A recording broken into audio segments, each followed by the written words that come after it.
Today I'm going to be demonstrating my favorite type of wreath base. I believe it's called the pull-through method. It's going to be utilizing this Dollar Tree wreath frame, which is the 14-inch one. Mine is reused from a previous craft, so it's a little rugged. It's got some glue on it, but it'll be fine. We're also going to be using the decorative mesh from the Dollar Tree Crafter Square. It's the 6-inch by 3 yards, so we'll be using that. So how I do this, and I know there are a couple different ways to do it, but how I like to do it is I take the roll and I unravel the whole entire thing, like so, and then I cut it in half so that I'm working with a smaller piece. I set that aside, and then I take the base and I fold it and tuck it from the back into this space here, so that this is on top and it's tucked behind like this. And then I just scrunch it. And I keep doing that until I have the whole section scrunched up into one of these little spaces.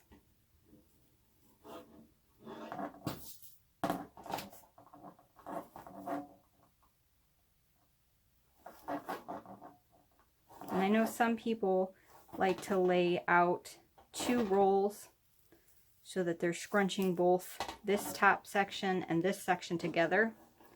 Unfortunately, my hands aren't what they used to be, and I can't really do that without causing myself too much pain. So I just work in smaller sections because it's better for me. If it works for you to do both at the same time, go right ahead. So I filled that section. I'm going to take the other piece, which is the other half of the roll, and I'm going to tuck it in so that it goes between there and there. Now sometimes I have a little bit of problem with it sticking, so I'll use just a piece of wax paper and I'll tuck it in that section, pull it up and over, and then kind of just clip this section out of the way with some of my little Dollar Tree clips. Again, this may not be convenient for you, but for me and my hands, it works better that way. So then I'm going to take it again, fold it like I did in the first section, push it up in there, and crunch it in.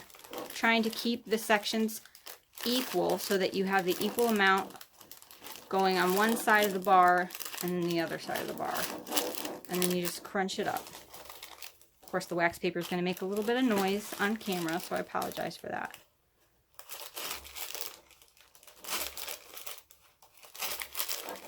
And you just keep tugging it until you've got this section filled.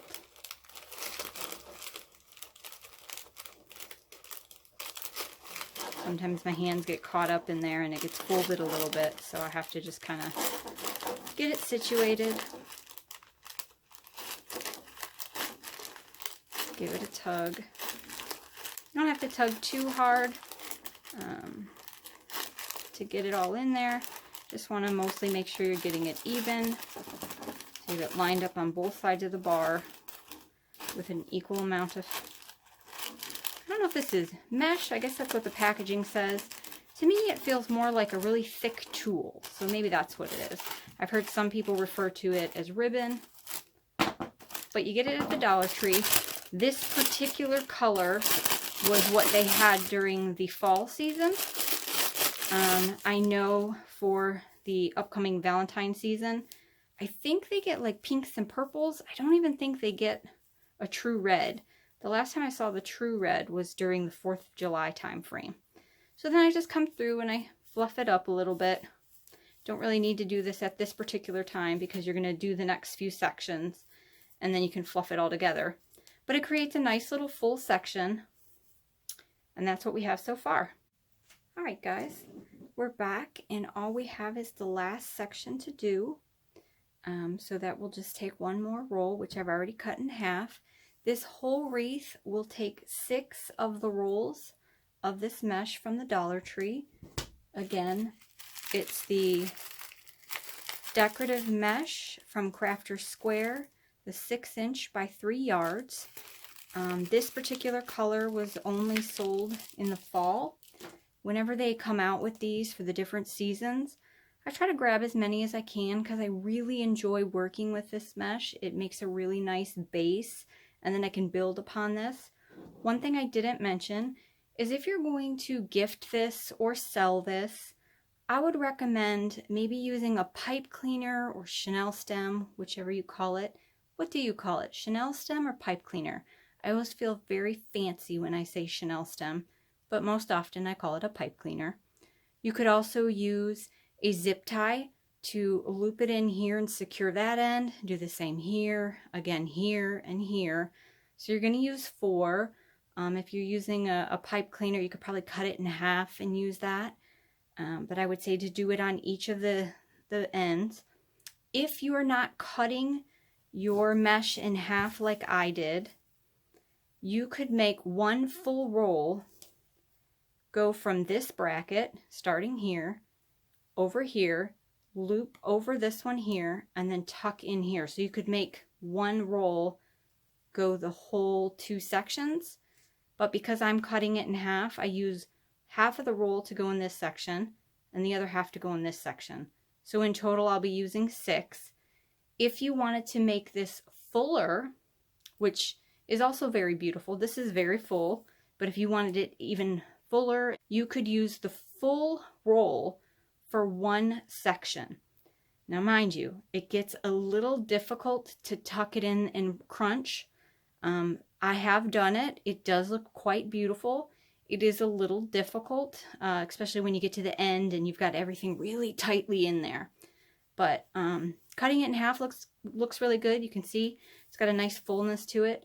You can add your embellishments. You could put ribbon in there. You could put a sign. That would be really nice.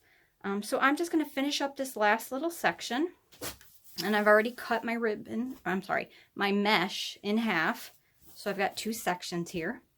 Just unroll it, fold it in half, get to that area, and then cut. Now I've already cut this, so this is a half piece, so I'm not going to cut it again. And then you tuck it in, like so, fold in half, pull one side to one side of the bracket and one side to the other. Get this out of my way.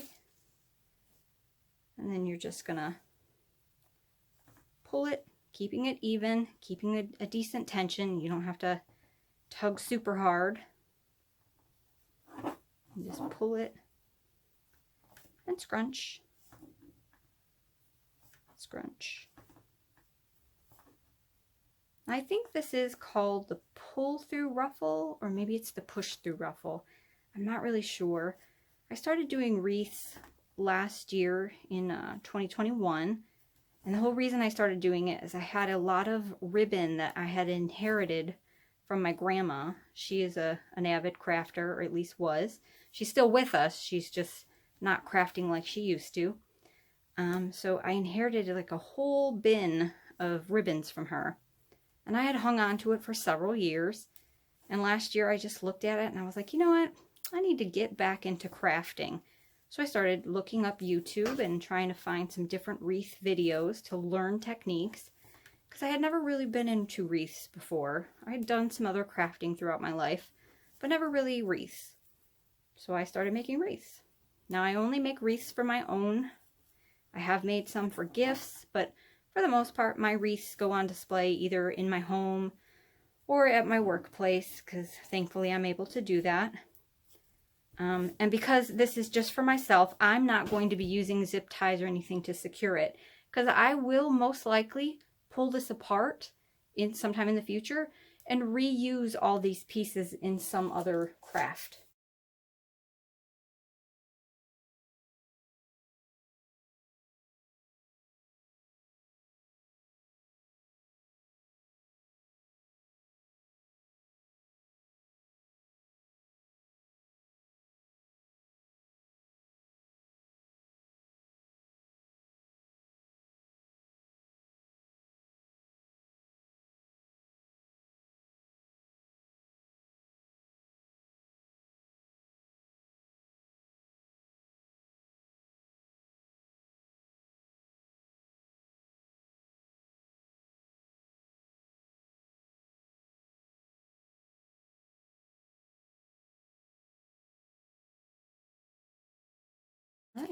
So that's the last little bit, and I just even it out. Again, if you were to sell this or gift this, my recommendation would be that you weave a pipe cleaner through here to secure it at the end, or perhaps a zip tie, whatever works best for you. Maybe if you have just some little like floral wire, that might even work too. And then you end up with this space. I feel it's fairly full. Once you put some embellishments in it, some ribbons, maybe a nice bow, a sign, it'll be like the perfect setup. And you can see a little bit, sometimes it's like that. You can see the wire. But again, once you put embellishments on it, some ribbon, a sign, that's how you have it. And this is my favorite type. It makes a nice full one. It's not too thick. I know a lot of people like the really thick ones. I have a storm door on my front door, and I actually like to keep my wreath between the storm door and the door. So keeping it fairly narrow like this is good for me. If you don't like it, I mean, you can certainly put some bigger embellishments on it, some nice, beautiful big bows, and it'll look good. All right, guys, here we go.